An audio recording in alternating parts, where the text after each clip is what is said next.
We are remembering the life and legacy of Colin Powell, who has died from COVID-19 complications at age 84. Powell was the first Black Secretary of State and also the former chairman of the Joint Chiefs of Staff. His family said he was fully vaccinated against COVID, but battled other underlying conditions, including the blood cancer multiple myeloma, which compromises the immune system. Secretary of State Antony Blinken reflected on Powell's life earlier today. Secretary Powell was, simply and completely, a leader, and he knew how to build a strong and united team. He treated people the way he expected them to treat each other, and he made sure that they knew he would always have their back. The result was that his people would walk through walls for him. President Biden has responded in a statement saying in part, quote, Colin embodied the highest ideals of both warrior and diplomat. He was committed to our nation's strength and security above all. Time and again, he put the country before self, before party, before all else, in uniform and out, and it earned him the universal respect of the American people. Powell was a groundbreaking figure in Washington, respected on both sides of the aisle.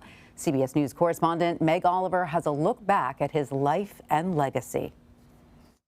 When President Bush appointed Colin Powell as Secretary of State, he became the highest-ranking African-American official in the history of the United States. His was a true American success story. His parents were Jamaican immigrants who raised him in the South Bronx. After graduating from the City College of New York, he took an Army commission and served in Vietnam. He rose in the ranks, becoming a general, and was appointed the head of the National Security Council by President Ronald Reagan. More honors were to follow. During the next administration, President George Herbert Walker Bush made Powell chairman of Joint Chiefs of Staff, the highest military position in the Defense Department. Again, Powell was the first African American to hold the post. Operation Desert Storm in 1991 made Powell an even more familiar face. Our strategy to go after this army is very, very simple. First, we're going to cut it off. When he retired from the Army, Powell wrote his autobiography and chaired America's Promise, a nonprofit organization dedicated to building character in young people. There was speculation he might run for president, but his wife, Alma, was against it. Then Powell was called upon by George W. Bush. I am honored to be given the opportunity to return to public service as the 65th Secretary of State. Though initially opposed to the idea, Powell agreed to go along with the Bush administration's plan to forcibly overthrow Saddam Hussein. Using his greatest asset, his popularity with the public, he went before the United Nations and the world to build a case for invading Iraq. Saddam Hussein and his regime are concealing their efforts to produce more weapons of mass destruction. Later, after the United States was firmly entrenched in the war, inaccuracies were found in Powell's speech, and the Bush administration said it acted on faulty intelligence. Powell admitted the UN speech was a painful blot on his record and pushed for reform in the intelligence community. I'm so proud that I have had this chance to serve my nation. In 2008, the longtime Republican made news when he endorsed Barack Obama for president. Powell spent his final years in the private sector, but he remained vocal on political issues that were important to him. Meg Oliver, CBS News, New York. For more on this, I want to bring in CBS News political contributor and Democratic strategist Joel Payne. Hi, Joel. So walk us through Colin Powell's life and legacy. What will people remember most about him? It is a really robust and comprehensive legacy that spans political service, expands military service, civic leadership. That package really summarized a lot of his impact. I think, look, let's be clear, there will be people that will dispute parts of his public service record as Secretary of State, as the piece referenced talking about the blunder in Iraq. But there is so much more to this man and to the life that he led that I think we would be remiss to not focus on as well. For me, as a young African-American in politics, I think of this as one of the first individuals that I think most Americans thought of as an African-American who might become president of the United States.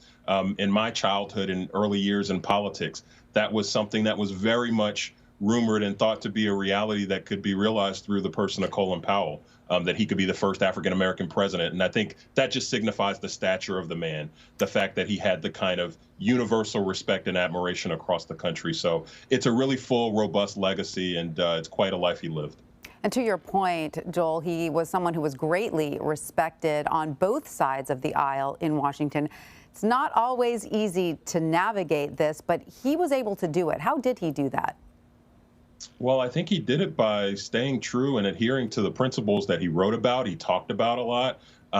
He talked in his books about being kind, right? And, I think that is probably part of the personal legacy that people will always reflect upon. You can tell when these obituaries are written and when they're spoken about what are the words, what's the word cloud that comes up most with Colin Powell. And it's this servant leadership that positioned him as a benevolent, kind leader. Who had a lot of power, and look, certainly was a man of great accomplishment, but was just someone who showed that you did not have to be a bulldozer, right? That you could be someone that could lead with ease of touch and ease of not overwhelming a room with force of personality. And I think Colin Powell certainly lived that life. And he certainly broke barriers as the first Black Secretary of State and chairman of the Joint Chiefs of Staff. What do you think that actual piece of his public service meant to him? Well, I think rising to the ranks of Secretary of State was really a remarkable moment for a lot of African Americans. Remember, before Barack Obama, that was the highest ranking African American ever in American government. This is somebody who kind of blended that military and civic leadership and the person that he was. And, a thing that jumps out to me also is he's kind of a throwback to an old generation of military leadership. People like Dwight D. Eisenhower, who were like these singular figures that cut through a lot of the red tape of American society. If you'll remember the Powell Doctrine, which really we've kind of gone astray from in terms of our international entanglements. The Powell Doctrine talked about, overwhelming force, quickly, achieve your objective militarily and then get out. These are things that, were commonplace in people like Colin Powell, people like Norman Schwarzkopf, people like Dwight Eisenhower of yesteryear. And I think we've somewhat gotten away from that in our military leadership today. So, Joel, what were some of the final stances or comments Colin Powell made as a public figure?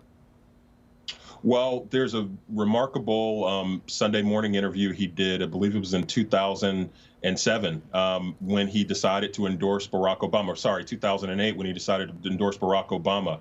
And one of the things that encouraged him to do that was a lot of the scurrilous rumors about President Obama's citizenship and President Obama's religious background. And he refuted those, but he also added some context as to why he was so displeased with the public discourse around that, discussing that even if Barack Obama was a Muslim, what problem would that have been?